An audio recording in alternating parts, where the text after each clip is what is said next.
Talk Time with Tisha. I'm your host, Tisha Powell, and we are joined today with John Stubbins. John, it's good to have you on. Good morning. How you doing? I'm doing well. Thank you so much for your time. My So pleasure. tell the viewers about this. Tell us about yourself. Tell us about this over 600 characters that you have actually voiced over or performed. Well, yes, I'm blessed by the good Lord to have some talents. There's a lot of things I don't do very well, so I've definitely got my faults and my shortcomings, and I'm a humble man. But I do have some talents and some strengths, and one of those happens to be my voice, of all things. The Lord blessed me with the ability to change my voice pretty much on training and demand, and it's allowed me to do national commercials. It's allowed me to do film work. It's allowed me to call baseball games on television for Fox, for Big Ten Network. So it pays me. Of all things, it's crazy.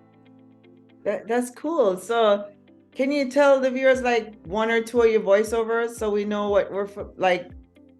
Sure. I'll give you a couple here if you want to have a couple fun examples this morning and laugh a little bit. Let me think here. I'd love to honor my friend Dan Ponton. He's the owner of Roosters.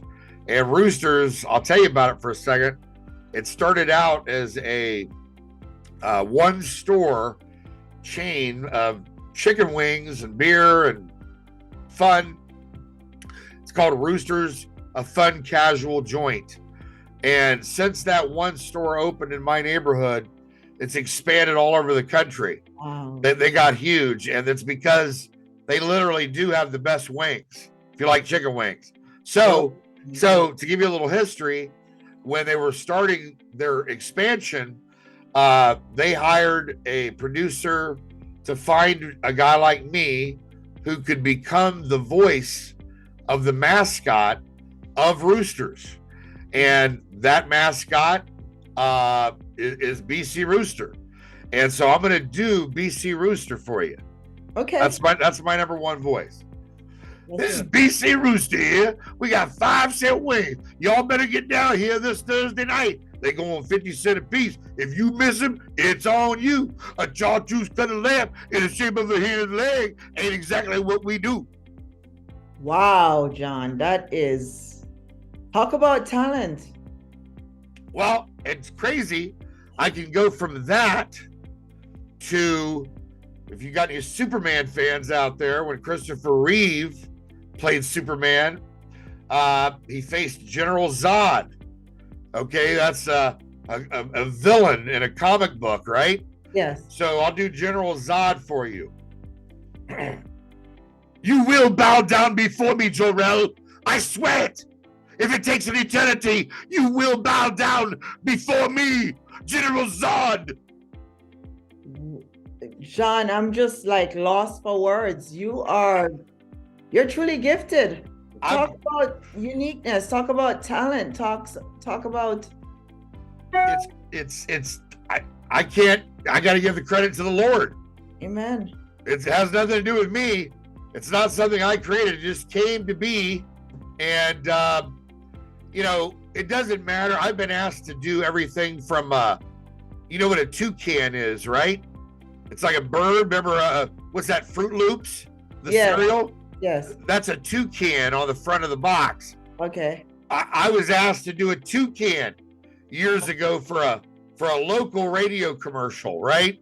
Yeah. I've done everything from that to Wendy's Frosty Shakes to, Shakespeare characters to Bugs Bunny characters to, everything in between that you could possibly imagine. It's really incredible. And I have fun with it. So for me, it makes my life richer because it's not, what's the word I'm looking for? My life is not mundane. It's not, boring. It's always something new, a new challenge. So I get to change it up, and I'm not stuck in this one place. Does that make sense? It does, it does. So now I want you to tell the viewers, because you know the YouTube, that's like the generation is younger than it's new. So tell the viewers, you know, you worked with Mel Gibson. Well, we worked with Mel Gibson on doing the P&A marketing for Passion of the Christ. Yeah. Mark Cook, the owner of Prelude Pictures, he's got a great relationship with a lot of different people from Hollywood. He left Hollywood a few years back. His son, Blake, was a NASCAR driver for quite a while. In fact, I think Blake's coming back to the NASCAR circuit. But Mark really wanted to spend some time with his family, because when he got out to Hollywood and he was at Paramount Studios, you know, that takes up a lot of you. You really don't have a life.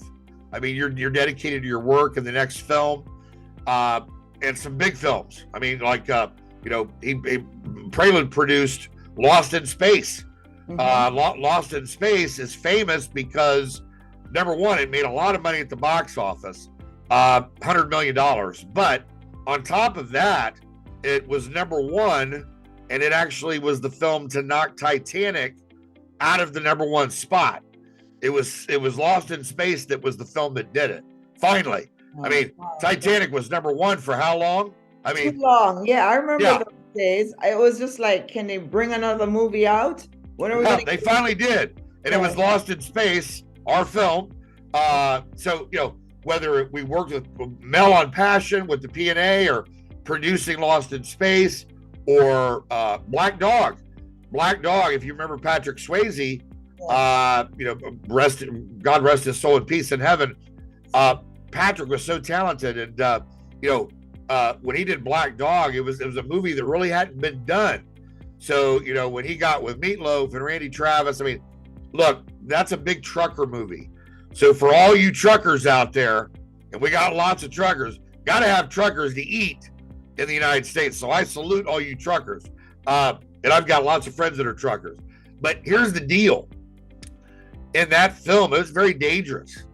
And unfortunately, we had some accidents during shooting of that film with our stunt drivers. It was just very dangerous filming with stunts. But Black Dog and Lost in Space were both top 10 at the box office at the same time. So we had two movies in the top 10 at the box office. And we've got, just so the audience knows, we've got a couple movies in the works right now that are incredible, just incredible.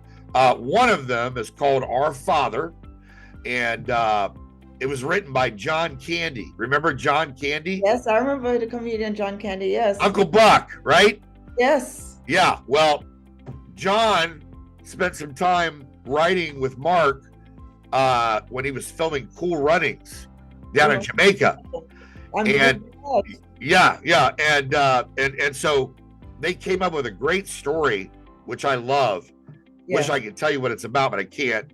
But it's going to be coming out in the next couple of years, and we're excited about it. It's a great story, and the fact that John played a part in writing it with Mark is a big deal, because it's kind of a lasting legacy for John Candy, and we all love him. He's just, you know, the young generation probably don't know who he is, but John Candy was one of the funniest comedians that ever walked this earth, and we were very blessed to see his work. Oh, absolutely. And here's the other thing. What's fun about that is these young kids, they have no idea. They have no idea, because, I mean, look, I hate to say this. I'm not a negative person. I'm a positive, upbeat guy. I put in 15, 17-hour days, and I love what I do. But I'm going to tell you something. Let's be real here, okay? Let's be real. Yes. Saturday Night Live is not what it used to be. I thought I was the only one who felt that way. No. I used to watch that, like, it was like, and after John Candy, Eddie Murphy, all of them. Oh, Phil Hartman. I mean, Phil Hartman. Yeah, it just, it's not as good as it used to be. No. And speak of that, you know what it is? We used to have clean jokes in America. Remember those days? Yep. And that's what the young people don't understand. There was not this much, you know, people kept their clothes on. People had clean jokes. Nothing about. It's about the imagination, right? Right, yes. When you go to see a movie at the movie theater, the idea is to use your imagination. The idea is to be swept away from life for a couple hours and follow this story that you've come to see at the movies, right? Yes. And it's the same way with television, comedy, anything. It doesn't matter. We've lost our sense of innocence to the point where we can't use our imagination anymore. Now, that being said, I still do, because I don't let the outside world interfere with my process. Okay, I just won't. But people do. And it's sad because they'll never experience what you and I did and millions of others. But look, Saturday Night Live, back in those days, I mean, even up to Will Ferrell. Oh my goodness. Yeah, I mean, Will Ferrell, look, Will Ferrell, hilarious. Yes. Let me think, David Spade and yes. what was oh gosh, I can't think of his name. Jim Carrey, Adam Sanders, Chris Farley. Chris Farley, yes. Chris Farley with David Spade. They did a couple movies together that were hilarious. But I mean, after those guys, Saturday Night Live just took a back turn. Sorry.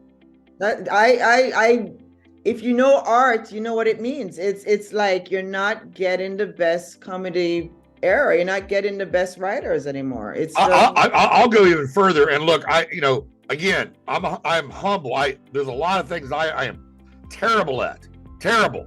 You couldn't ask me to fix your car, do any mechanic work. I mean, there's a ton of things out there that I'm not good at. Most things. But I'll tell you right now, it's really sad because at one point in my career, I really thought about joining the cast of Saturday Night Live. I really wanted to. I felt like I would fit in. I felt like I would bring tons to the table with my voice work, with my comedic acting. I was excited. And I was trained in New York classically at the Actors Institute, studied the mastery, some of the best teachers there are in the world. Yeah. I could have easily, I believe, been probably a pretty big deal on Saturday Night Live and done well. But you couldn't pay me right now to join that cast unless they were willing to restructure and rebuild and kind of start over, because it's not what it was. And you know, you take somebody like Phil Hartman or even Clark Griswold. Gosh, I can't. It's not even coming to my mind. You know what I'm talking about? Wally World. Yeah, one of those. It's another actor from that era. Anyway, he was another comedian. The Belushis. I mean, Dan Aykroyd. For God's sake. Oh my goodness. I Clean mean, jokes, clean family jokes, clean, nothing sexual, nothing. What happened to those days? And you know what you said, John, is the truth. Saturday night, when I was going on Twitter, I got like 1.6 million views. I was writing every day. I probably wrote over 2,000 tweets. Most people thought that I was one of the writers from Saturday Night Live, and I'm thinking to myself, I this day and age, I would never write for Saturday Night Live. No. And I explained to you, it's gotten too political. It's gotten nasty. The fun is gone. The fun is gone. It became so political where they had Alec Baldwin making fun of a standing president. I mean, it was just like it's ridiculous. And that's why I don't watch. I haven't watched Saturday Night Live in probably it might be 20 years, easy. I mean, it's been a long time. And I don't regret it. I just spent my time doing something else. So you vote with your wallet also. And the same thing with the shows you watch, or the movies you go see, or the music that you listen to. I'll talk about music for a second. It's interesting because this same phenomenon has taken hold in music. Look, I love music, and I love all kinds of music. Yes. Okay, but the music today sucks. It just does. And the great songwriters, Yes. I mean, where are they? It's no, this is good because YouTube is for the younger generation, and what they need to understand: garbage in, garbage out. It's not real. Killing people is not real. It's not reality. We're not going to get off, killing somebody. Having all that bling and gold is not reality. Only few people have it.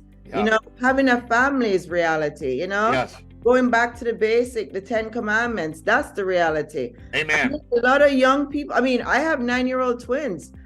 Some of these songs they're listening to, talking about a mother's upset because her husband is cheating on her. I have to explain that to my 9-year-old because it's on the radio.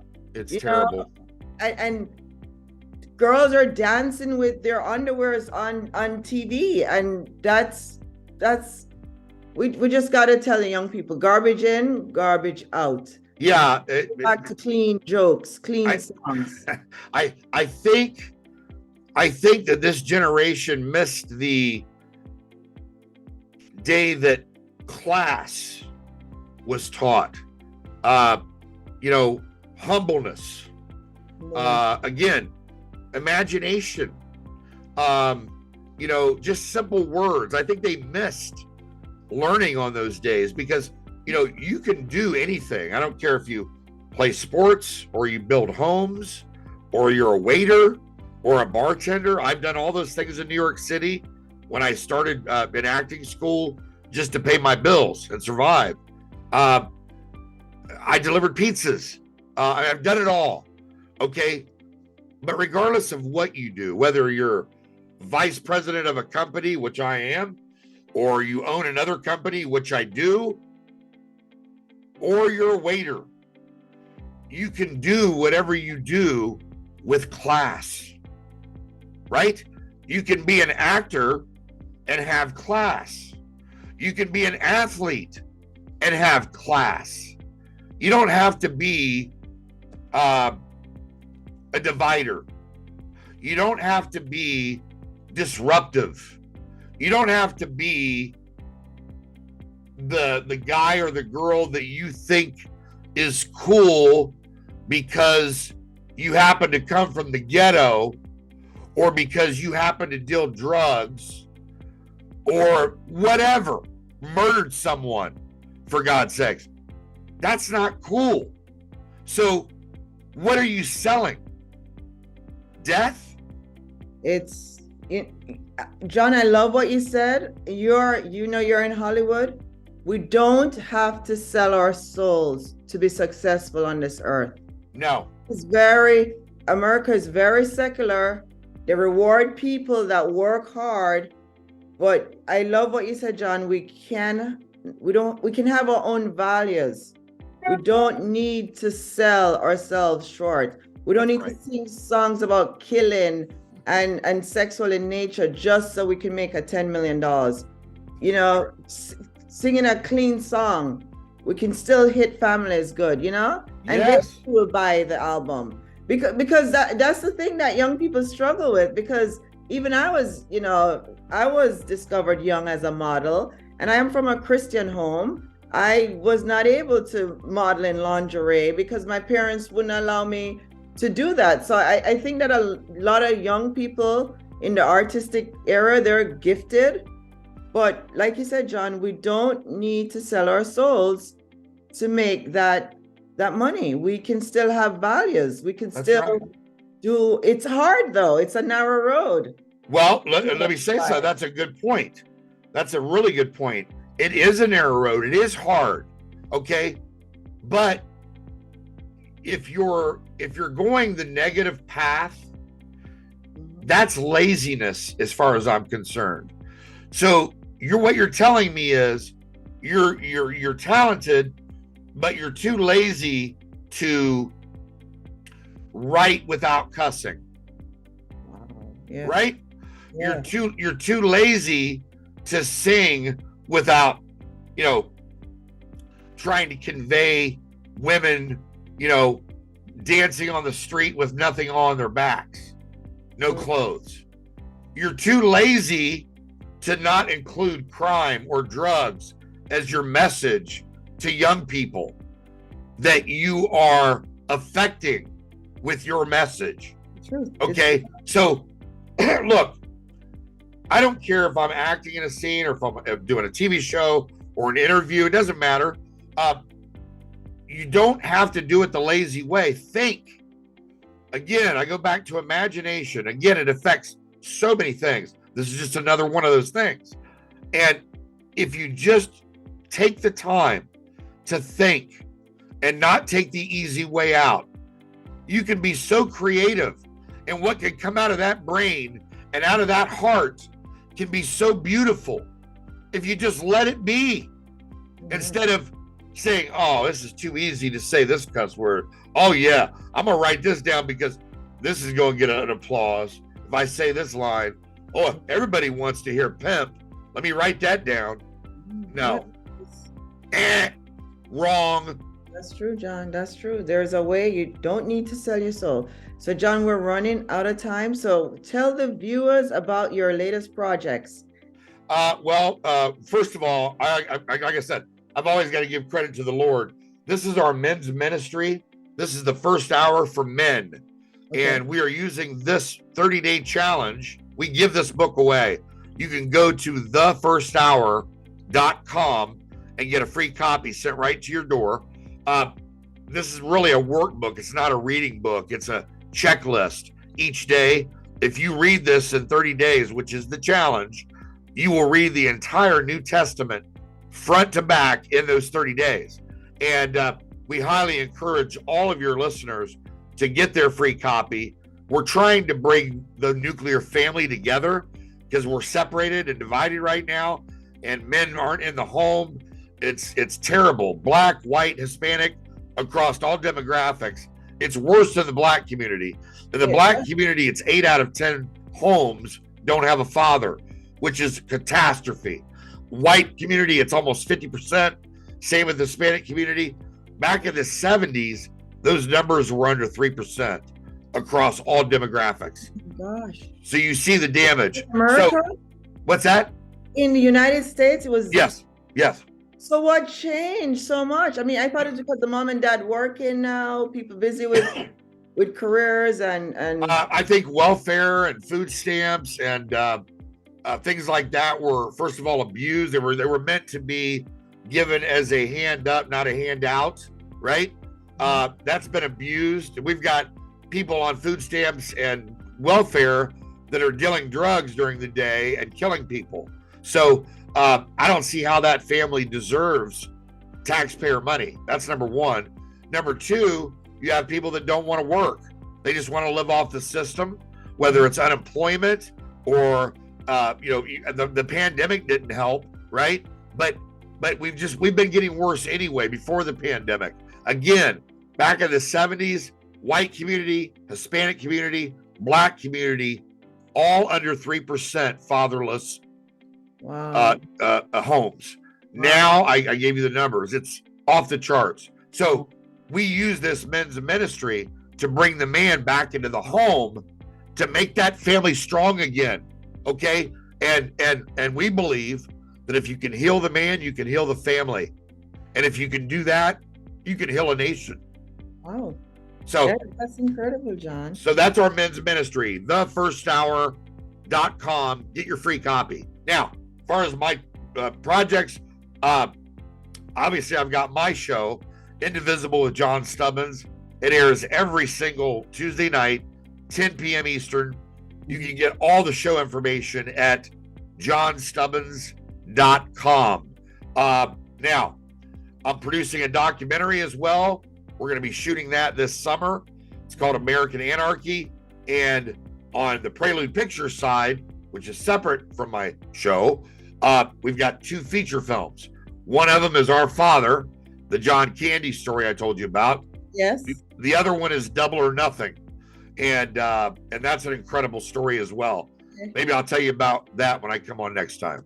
I was just going to say, we got to definitely have you on because the viewers are going to love these young people. I mean, they're going to love John Kent. I mean, this is a blessing, just introducing the younger generation to clean jokes, Look, you and I have talked for what? I don't even know how long it's been.